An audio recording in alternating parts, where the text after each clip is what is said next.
fun, carefree vibe from the start of the weekend had evaporated, replaced by a thick, choking cloud of dread and regret. I'm Mia, and I've been dating Andrew for about 4 months now. It's been a whirlwind, you know? Like, one minute we're strangers, and the next it's like we've known each other forever. He's got these deep brown eyes that just make me melt. And when he laughs, I swear the whole room lights up. We clicked right from the start. It was one of those rare connections where everything just feels right. We finish each other's sentences, like some cheesy rom-com couple, but I'm not even mad about it. When we're together, it's like the rest of the world fades away. I know it sounds cliche, but hey, that's how it feels. But here's the thing, it's only been 4 months. I keep reminding myself of that. I mean, we're still in that honeymoon phase where everything's rainbows and butterflies. Don't get me wrong, it's amazing. But a tiny part of me wonders if it's too good to be true, you know?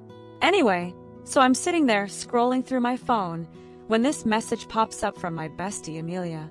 She's turning 25, and she's planning this epic girls' weekend at some fancy resort to celebrate. I'm talking spa treatments, cocktails by the pool, the works. My heart does a little happy dance as I read the invite. But then, my stomach drops a little. I glance over at Andrew, who's lounging on the couch, completely absorbed in some sports game. I already know what he's gonna say, and I'm not looking forward to it. See, Andrew's got this thing about girls' trips. He thinks they're trouble with a capital T. Every time I mention hanging out with my girlfriends, he gets all weird and moody. It's like he thinks we're gonna go wild and do something crazy. I take a deep breath and break the news to him. Hey babe, Amelia's planning a girls' weekend for her birthday. It sounds pretty fun. And there it is, that look. His jaw tightens, and he tears his eyes away from the TV. A girls' weekend? Mia, you know how I feel about those. I try to keep my voice light. It's just a few days, Andrew. It's Amelia's birthday. It'll be fine. But he's not having it. He goes on and on about how these trips always lead to trouble. How girls get wild when they're away from their boyfriends. I can feel myself getting frustrated. I mean, doesn't he trust me? After what feels like hours of back and forth, I make up my mind. I'm going. I love Andrew. But I need to have my own life too, right? My friends are important to me. As I pack my bag, I can feel the tension in the air. Andrew's words keep echoing in my head, but I push them aside. Nothing's going to happen. It's just a fun weekend with my girls. What could possibly go wrong? I give Andrew a quick kiss goodbye, trying to ignore the worry in his eyes. As I head out the door, I can't shake this uneasy feeling in the pit of my stomach. But I brush it off. It's gonna be fine. It has to be. Alright, let me tell you how this whole thing went down. I'm Amelia, and I've planned my 25th birthday bash as a weekend getaway for girls. I mean, turning a quarter of a century is a big deal, right? So when we finally roll up to this swanky resort, I'm practically bouncing off the walls with excitement. The place is like something out of a movie. We're talking palm trees swaying in the breeze, a pool so blue it hurts your eyes, and a bar that looks like it's stocked with every drink known to mankind. It's perfect. As soon as we check in, I'm like, girls, we're hitting the bar. Now. I mean, why wait, right? We've got celebrating to do. So there we are, perched on these fancy bar stools, cocktails in hand. I've got this fruity concoction that tastes like summer in a glass. Mia's next to me, and I can tell something's up. She's got this look on her face, you know? Like she's trying to have fun, but can't quite shake something off. I nudge her with my elbow. Spill it, girl. What's going on in that pretty little head of yours? She sighs and tells me about her argument with Andrew. How he didn't want her to come. How he thinks girls' trips are bad news. I roll my eyes so hard I think they might get stuck.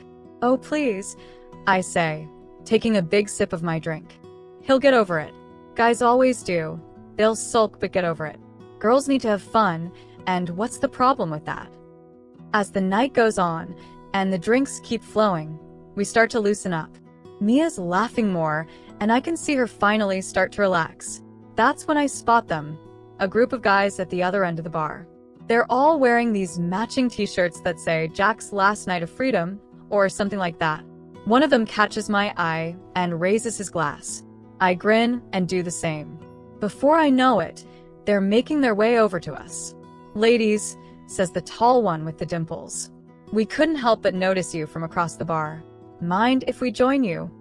And just like that, our girls' night turns into a co-ed party. We're laughing, we're dancing, we're doing shots.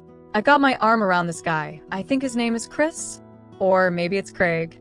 I don't know, but he's cute and he's funny. And right now, that's all that matters. I look over and see Mia chatting up one of the other guys. She's got this sparkle in her eye that I haven't seen all night. Part of me wants to remind her about Andrew, but then I think, nah, we're just having fun. No harm in that, right? As the night wears on, things start to get a little blurry.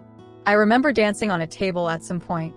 I vaguely recall Mia and one of the guys disappearing for a while. Kathy, our usually quiet friend, is suddenly the life of the party, doing body shots off one of the bachelor party guys. It's wild, it's fun. It's exactly what I wanted for my birthday. In the back of my mind, there's this tiny voice saying maybe we should slow down. But I push it aside. We're young, we're free, and we're having the time of our lives. The last thing I remember clearly is stumbling back to our rooms, giggling and shushing each other like a bunch of teenagers. As I fall into bed, the room spinning slightly, I think to myself, best birthday ever. Little did I know, tomorrow was going to be a whole different story. The sun's too bright when I finally open my eyes. My head's pounding, and the taste in my mouth is foul. I'm in my hotel room, but the memories of last night are hazy. I reach for my phone, squinting at the screen. Shit, it's almost noon, and I've got a ton of missed calls from Andrew. Before I can even think about calling him back, there's a knock at the door. It's Amelia, looking as rough as I feel. "Hey," she croaks. "You up? We need to talk." I nod, making room for her on the bed. As she sits down, more memories from last night start flooding back. The bar, the drinks, that guy from the bachelor party. "So," Amelia starts, "last night was pretty wild, huh?" I nod, a mix of excitement and unease swirling in my gut. "Yeah, it definitely was." We start piecing together the night, laughing about some parts, cringing at others. That's when Amelia drops the bomb. Ariana and Emma aren't here. Looks like they have left. I look around, realizing for the first time that our room is emptier than it should be. "Where are they?" Amelia shrugs, looking uncomfortable. "I don't know, but I overheard them talking last night. They seem pretty pissed about how wild things got." Before I can respond, my phone starts ringing. It's Andrew. With a deep breath, I answer. "Hello. Did you enjoy the night with the guy?" Andrew's voice is cold, cutting. He knows. Somehow he already knows. "Andrew, I..." "Save it." He cuts me off. "I told you these trips were trouble. We're done." The line goes dead before I can say anything else. I stare at my phone, my mind reeling. "What happened?" Amelia asks, her face concerned. "He knows," I say, my voice barely above a whisper. How the fuck does he know? Realization dawns on both of us at the same time. Ariana and Emma. They must have told. I jump up, anger replacing my shock. We need to find Ariana and Emma. Now. As we start getting ready to hunt down our so-called friends, I can't help but think, this weekend just went from fun to fucked in record time. And now it's damage control. You know that feeling when you're on a roller coaster and it's just gone over the big drop? That swooping, sinking feeling in your stomach? Yeah, that's pretty much how I felt the entire drive home from the resort. My epic 25th birthday bash had turned into an epic disaster. The fun, carefree vibe from the start of the weekend had evaporated, replaced by a thick, choking cloud of dread and regret. I gripped the steering wheel so tight my knuckles turn white, trying to focus on the road and not on the ticking time bomb that is my relationship. My phone keeps buzzing in my purse on the passenger seat. I know it's Jake, my fiancé, but I can't bring myself to look. Not yet. Mia's in the back seat, curled up into herself, staring blankly out the window. She hasn't said a word since her call with Andrew. Kathy's next to her, quietly sobbing into a wad of tissues. The tension in the car is so thick you could cut it with a knife. As I pull up to my apartment building, I take a deep breath. This is it. Time to face the music. You guys gonna be okay? I ask, looking back at Mia and Kathy. Mia just nods numbly. Kathy sniffles and mumbles something that sounds like, "I'll be fine." I grab my bags and head up to my apartment, my heart pounding so hard I swear the neighbors can hear it. As I fumble with my keys, the door swings open. Jake's standing there, and if looks could kill, I'd be 6 feet under. "Have a good time?" he asks, his voice dripping with sarcasm. I step inside, dropping my bags by the door. "Jake, I can explain." "Explain what, Amelia?" He cuts me off, his voice rising. "Explain how you got wasted and hooked up with some random guy at a bar? Because I'm really interested to hear how you're going to spin that one." I flinch at his words. "It wasn't like that." I protest weakly, even though I know it's exactly what it was like. Jake laughs, but there's no humor in it. "Oh, really? Because that's not what Emma told me. Do you have any idea how humiliating that was?" "I trusted you," Jake continues, pacing the room like a caged animal. "I supported you going on this trip, even though I had a bad feeling about it. And this is how you repay that trust." Tears start to well up in my eyes. "Jake, please. It was a mistake. I was drunk. I wasn't thinking straight." "That's your excuse?" he explodes. "You were drunk? Not me. It's the drinks." I flinch again, taking a step back. I've never seen Jake this angry before. "The ring," he says suddenly, his voice low and dangerous. "What?" I stammer. "The engagement ring. I want it back." His words hit me like a physical blow. "Jake, no. Please. We can work through this. I love you." But he's already shaking his head. "No, Amelia. We can't. I can't be with someone I can't trust. And right now, I don't trust you as far as I can throw you." I'm full-on crying now, mascara running down my cheeks. "Jake, please, I beg. It was one stupid mistake. Don't throw away our whole relationship over this." For a moment, I see a flicker of something in his eyes. Pain, regret, love, but it's gone as quickly as it appeared, replaced by cold determination. "It's over, Amelia. Pack your things and get out. I can't even look at you right now." As the finality of his words sinks in, I feel like the floor has dropped out from under me. This can't be happening. This can't be real. In a daze, I start packing a bag. Clothes, toiletries, my laptop. All the while, Jake stands there, arms crossed, watching me with a mixture of anger and disgust. Just as I'm about to leave, my phone buzzes. It's a text from Kathy.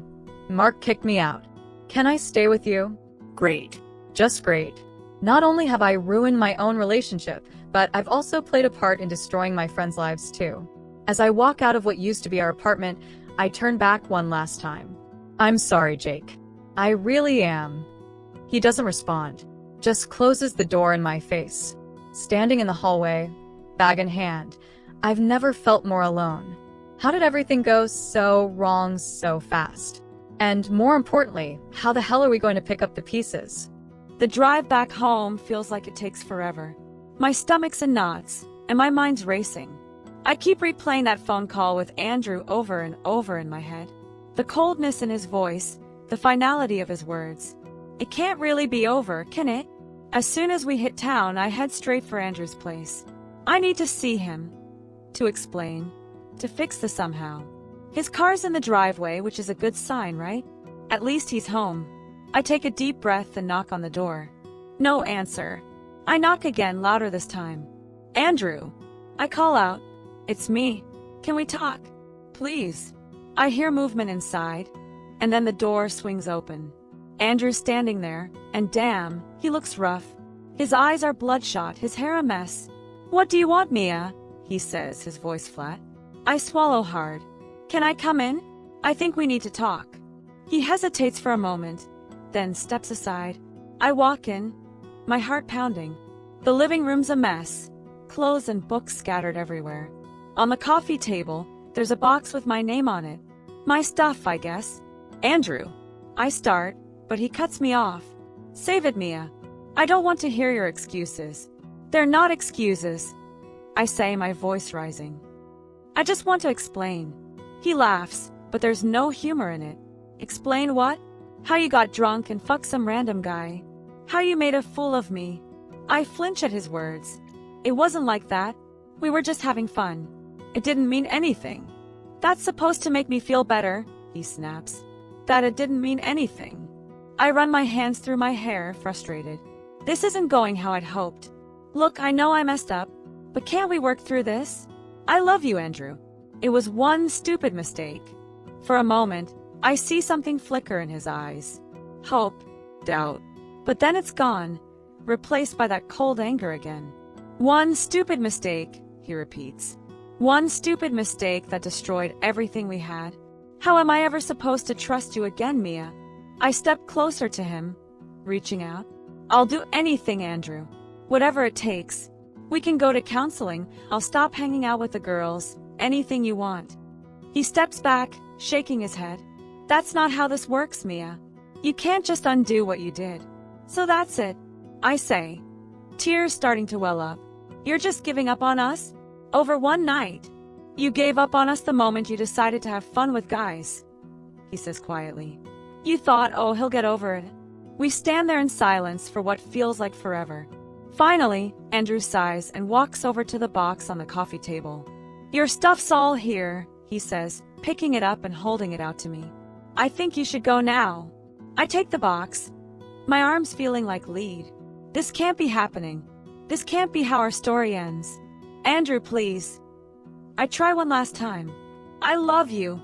He looks at me, and for a second, I see the pain behind his anger. I loved you too, Mia. That's what makes this so hard. And with that, he opens the door. The message is clear. It's over. As I walk to my car, box in my arms, I can't help but think about how quickly everything fell apart. One weekend, one stupid decision, and just like that, my whole life's turned upside down. I get in my car and sit there for a moment, staring at Andrew's house. Part of me wants to run back, to keep fighting for us. But I know it's no use. Not right now, anyway. As I drive away, I wonder what's next. How do I pick up the pieces? How do we all move on from this mess? One thing's for sure, that girls' weekend will go down as the weekend that changed everything. And not in the way any of us expected.